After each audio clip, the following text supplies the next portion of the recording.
Side खबरों के लिए सब्सक्राइब करें फ्लेम मीडिया और उसके बाद बेल आइकन को प्रेस करें ताकि सबसे पहले आपको मिले एक्सक्लूसिव खबरें।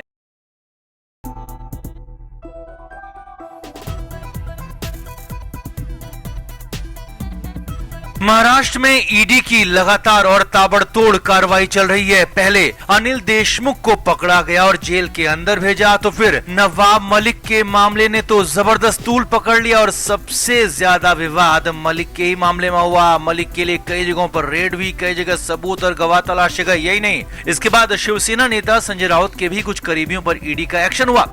अब मुंबई से ईडी को लेकर, सेंट्रल एजेंसीज को लेकर, सेंट्रल को लेकर बहुत बड़ी खबर है जिसे लेकर खुद शिवसेना की तरफ से खुला गया है और वो है कि मुंबई पर कब्जे की तैयारी है। जी हाँ, पूरे मुंबई पर कब्जे की तैयारी है। पूरे मुंबई में सेंट्रल एजेंसीज का डंडा चल सकता है और इसके लिए नवाब मलिक का मामला ट्रिगर पॉइंट बन गया है। तो क्या हुआ ऐसा और क्यों हो गया मुंबई में ऐसा, सब कुछ आपको बताते हैं। आप इस वीडियो को शेयर करें और कमेंट करके अपनी राय जरूर दें।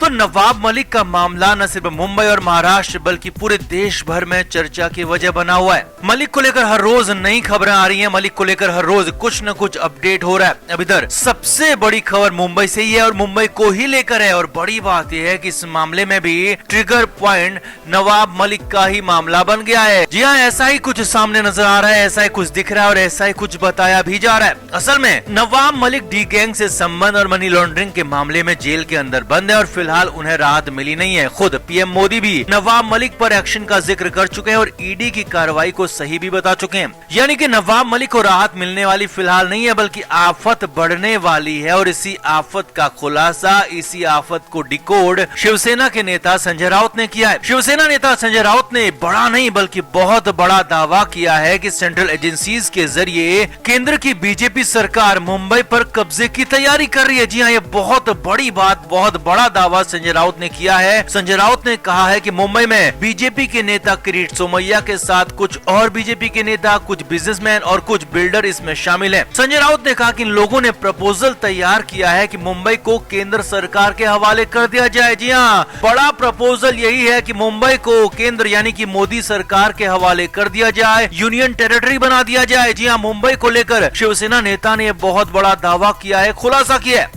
संजय राउत का दावा है कि ये लोग पहले मुंबई को बदनाम करेंगे, जो कि आजकल कर भी रहे हैं, और उसके बाद महाराष्ट्र से मुंबई को अलग कर देंगे, यूटी बना देंगे। आगे देखिए, संजय राउत का दावा है कि इन लोगों ने गृह मंत्री अमित शाह से मुलाकात भी की है और पूरा प्रपोजल अमित शाह को दिया है, समझाया है कि कैसे मुंबई पर केंद्र सरकार का यानी कि बीजेपी सरकार का कब्जा हो और कैसे मुंबई को यूनियन टेरिटरी बना दिया जाए यानी कि केंद्र शासित प्रदेश बना दिया जाए, जिससे कि मुंबई में होने वाली हर एक्टिविटी पर, मुंबई के हर कदम पर, मुंबई के हर एक नाके पर, हर एक जगह पर बीजेपी का कब्जा हो जाए। संजय राउत का कहना है कि चुनाव में बीजेपी मुकाबला नहीं कर पा रही और अब मुंबई पर कब्जे के लिए ऐसे हथकंडे अपना रही है। अब कुछ लोगों का कहना है कि मुंबई को यूनियन टेरिटरी बनाने का प्लान ही नवाब मलिक केस के बाद आया है, क्योंकि खुद पीएम मोदी देश विरोधी लोगों के नाम पर नवाब मलिक केस का जिक्र कर चुके हैं और साफ कहा था कि मुंबई में ऐसे लोगों की संख्या बढ़ रही है, मुंबई को ऐसे लोगों से बचाना है और मुंबई को इन लोगों से दूर करना है। लिहाजा हो सकता है कि मुंबई और आसपास में नवाब मलिक और अन्य ऐसे लोगों पर नजर रखने के लिए, काबू करने के लिए, रोकने के लिए ये प्रपोजल तैयार किया जा रहा हो सकता है। महाराष्ट्र में बीजेपी नेता देवेंद्र फडणवीस भी बार बार यही बात कहते रहे हैं कि मुंबई पर कुछ नया करने की जरूरत है। मुंबई में नवाब मलिक जैसे लोगों को रोकने के लिए, उन पर एक्शन के लिए बड़े कदम की जरूरत है और ये कदम यानी कि मुंबई को केंद्र के हवाले करना या यूनियन टेरिटरी बनाना इसी का हिस्सा हो सकता है। हालांकि बीजेपी के सीनियर नेता और केंद्रीय मंत्री नारायण राणे ने संजय राउत के दावों को खारिज किया है कि ऐसा कोई प्रपोजल नहीं है। अब दावा तो खारिज कर दिया लेकिन कुछ न कुछ तो जरूर है, क्योंकि बिना आग के धुआं कहीं होता नहीं और ऐसा ही कुछ यहाँ भी दिख रहा है।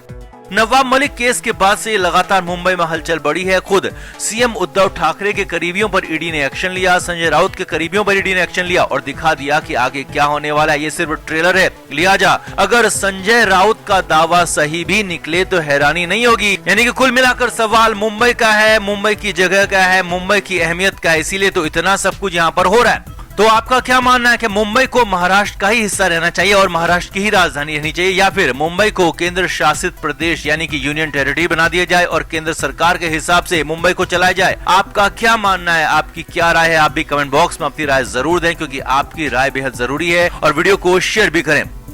तो नवाब मलिक को, उनके करीबियों को, यहाँ तक कि नवाब मलिक के वकीलों को भी उम्मीद थी कि शरद पवार उनके लिए कुछ न कुछ जरूर करेंगे, मलिक के लिए खड़े होंगे, मलिक का साथ देंगे, लेकिन यहाँ तो बिल्कुल उल्टा हो गया है। शरद पवार ईडी की कार्रवाई के खिलाफ खड़े तो हुए और ईडी के एक्शन के खिलाफ बोले भी, यहाँ तक कि पीएम मोदी तक से मुलाकात कराए, लेकिन ये सब कुछ हुआ शिवसेना नेता संजय राउत के लिए। नवाब मलिक का नाम तक नहीं लिया, नवाब मलिक का जिक्र भी नहीं किया, न पीएम मोदी के सामने और न ही मीडिया के सामने। अब इसकी जो वजह जो निकल कर आ रही है अंदर की खबर, वो बेहद साफ है, लेकिन हैरानी भरी जरूर है, क्योंकि खुद शरद पवार एनसीपी चीफ जो हैं वो मजबूर हो गए हैं। अब सूत्रों के हवाले से बहुत बड़ी खबर आपको बताने जा रहे हैं कि जब शरद पवार की तरफ से पीएम मोदी से मुलाकात के लिए वक्त मांगा गया, तो शरद पवार की तरफ से बताया गया कि मुंबई और महाराष्ट्र में हो रहे ईडी के एक्शन पर उन्हें पीएम से मिलना है और बात करनी है। अब ये प्रोटोकॉल में होता है कि किसी भी शख्स को प्रधानमंत्री से मिलना होता है तो उसे वजह बतानी होती है,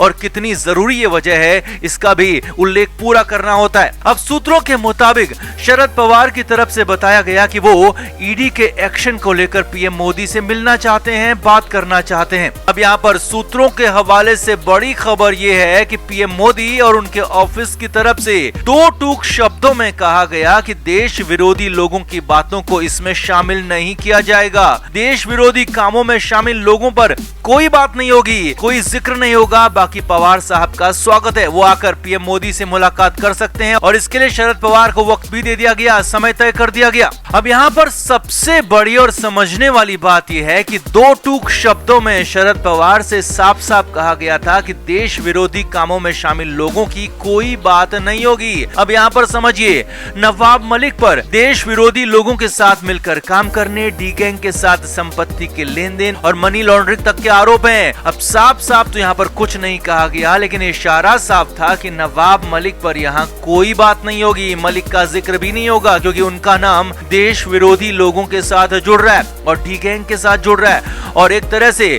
पीएम मोदी की तरफ से साफ साफ दो टूक शब्दों में कह दिया गया कि नवाब मलिक पर, मलिक से जुड़े किसी भी मामले पर कोई बात नहीं होगी, मलिक पर हुए एक्शन की कोई बात नहीं होगी। अब यहाँ तो शरद पवार के लिए काटो तो खून नहीं वाली कंडीशन बन गई, क्योंकि नवाब मलिक शरद पवार के बेहद करीबी हैं और मलिक को भी उम्मीद थी कि पवार साहिब जाएंगे, बात करेंगे तो कुछ रास्ता जरूर निकलेगा, लेकिन बात होती इससे पहले ही अल्टीमेटम मिल गया। शरद पवार मजबूर हो गए और पीएम मोदी के पास जाकर सिर्फ शिवसेना नेता संजय राउत को लेकर बात की, राउत पर हो रही कार्रवाई को अन्याय बताया और नवाब मलिक के नाम का जिक्र भी नहीं किया। Flame media report.